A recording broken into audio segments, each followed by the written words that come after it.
अस्सलामु अलैकुम रहमतुल्लाहि ताला वबरकातुहू। नेक औलाद के लिए चाहे आप लड़के की ख्वाहिश रखें या लड़की की ख्वाहिश रखें, और ख्वाहिश तो ख्वाहिश हुआ करती है।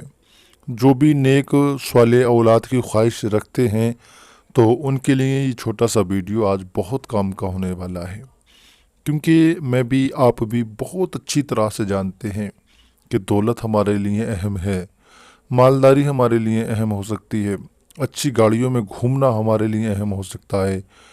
सारी बातें हम सोचते हैं कि ये भी हो जाए ये भी हो जाए, मगर सारी बातों पर अगर किसी को तरजीह दी जाएगी, फजीलत दी जाएगी, तो वो औलाद है। अगर औलाद नहीं, आपके पास अच्छी गाड़ियाँ हैं, क्या करेंगे आप उनका? अगर आपके पास औलाद नहीं, अच्छा मकान है आपका, अच्छी इमारत है आपकी, क्या करेंगे आप उसकी? कौन रहेगा उसमें? औलाद नहीं, आपके पास बहुत बैंक बैलेंस है, पैसा है, क्या होगा उस पैसे का? कौन अपने इस्तेमाल में लाएगा? कौन आपका वारिस बनेगा? औलाद नहीं होती तो इंसान बस इस फिक्र में रहता है कि मेरा वारिस कौन रहेगा, मेरे बाद मेरी इस जायदाद को, मेरे इस माल और दौलत का मालिक कौन बनेगा। बाद में वो माल दौलत गैरों के हाथ पहुंच जाया करता है, और जो है ना, इसी कशमकश में बहुत सारे घर उजड़ जाया करते हैं। कोई है जो बीवी पर तहमत लगा रहा है कि तेरी वजह से औलाद नहीं होती। बहुत सारी बीवियां हैं जो शोहरों पे इल्ज़ाम लगाती हैं कि तुम्हारी वजह से औलाद नहीं हो रही।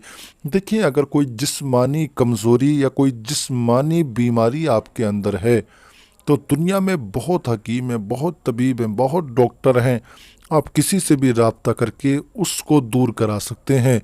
और अगर सारी रिपोर्टें आपकी नॉर्मल हैं, कोई परेशानी वाली बात नहीं है, कोई दिक्कत वाली बात नहीं है, हर रिपोर्ट आपकी नॉर्मल आ रही है, और अगर फिर भी आपके औलाद नहीं है, तो फिर अब बीवी या शोहर को आप न दोष दें, घर को न उजाड़ें, बीवियों को तलाक न दें, अपने घरों को बर्बाद ना करें, बल्कि फिर हमें अब दवा की नहीं, दुआ की ज़रूरत है।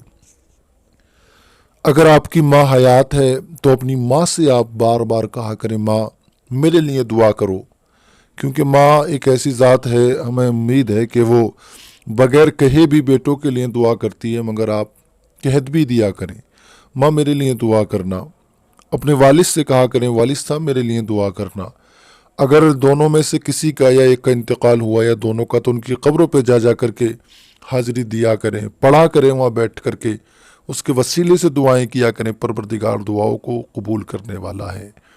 और जो काम दवाइयों से नहीं होता, जहाँ दवाइयों की इंतहा होती है वहाँ दुआओं की इब्तिदा हुआ करती है। इसलिए दुआ बहुत ज़रूरी है हमारे लिए।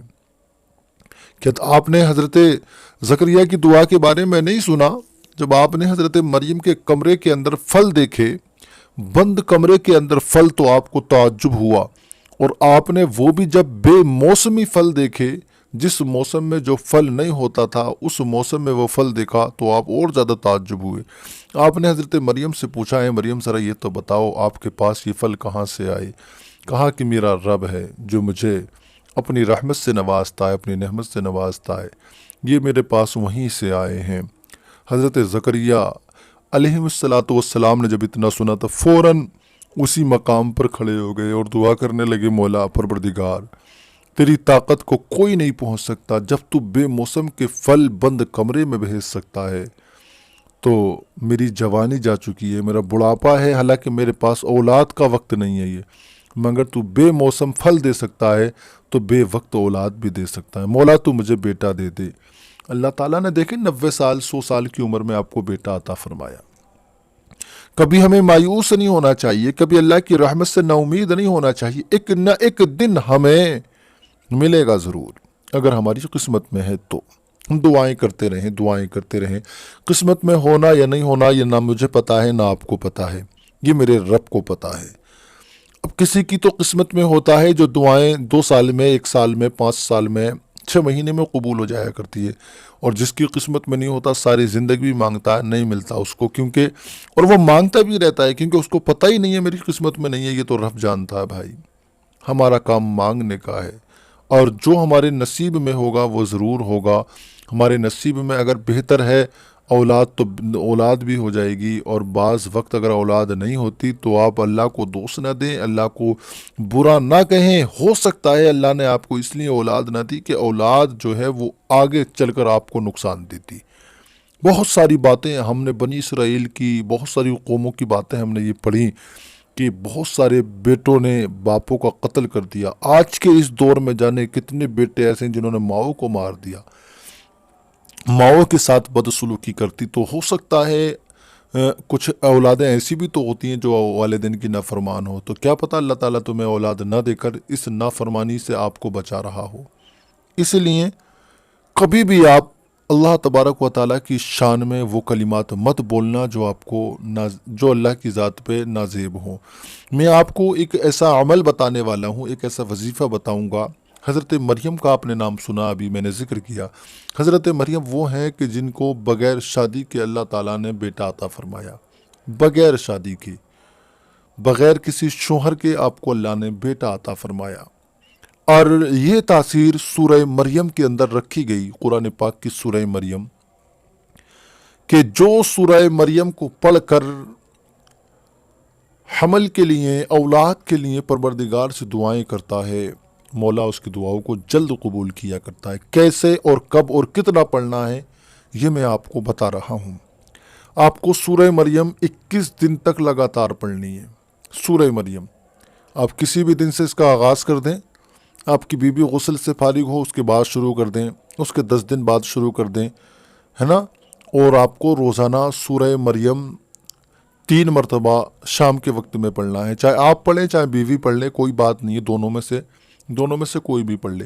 نماز مغرب بعد پڑھ لیں، فجر بعد پڑھ لیں، ظہر بعد پڑھ لیں، عشاء بعد پڑھ لیں، جو بھی نماز کے بعد آپ کو وقت ملتا ہو اس کے بعد اول آخر میں 3 مرتبہ درود ابراہیمی پڑھیں۔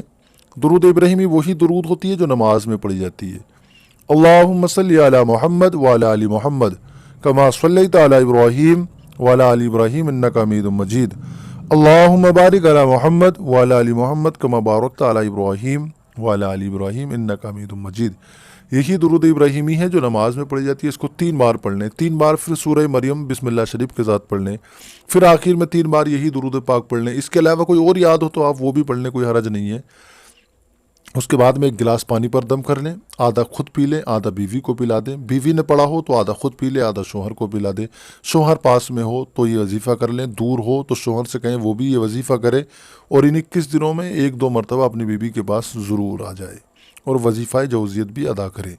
اس کے بعد میں آپ نے جب یہ 3 مرتبہ پڑھنے کے بعد، 3 مرتبہ اول آخر درود پاک پڑھنے کے بعد پانی پہ دم کرنا ہے، اپنے ہاتھوں کو اٹھا کر حضرت مریم کے صدقے سے، حضرت زکریا کے صدقے سے اللہ کی بارگاہ میں دعا کرنا ہے۔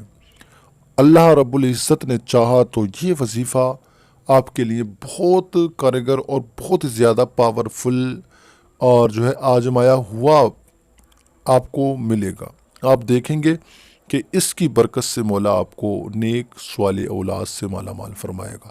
اس لیے دوستو ساتھیوں، ایک بار آپ اس کو ضرور آزمانا۔ آپ کو اللہ نے ابھی تک اولاد نہیں دی ہے تو ایک بار اس کو ضرور آزما لیں، اور دعائیں کریں بھی، کرائیں بھی۔ میں بھی دعا کرتا ہوں مولا پروردگار اگر ان کے پاس ابھی تک اولاد نہیں ہے جو ویڈیو دیکھ رہے ہیں تو مولا ان کو نیک اور صالح اولاد سے مالا مال فرما، اور اگر دعائیں کرانی بھی ہوں آپ کو تب بھی آپ کمنٹ میں آ کر اپنا نام اظہار کریں، انشاءاللہ دعاؤں میں آپ کا نام بھی شامل کیا جائے گا۔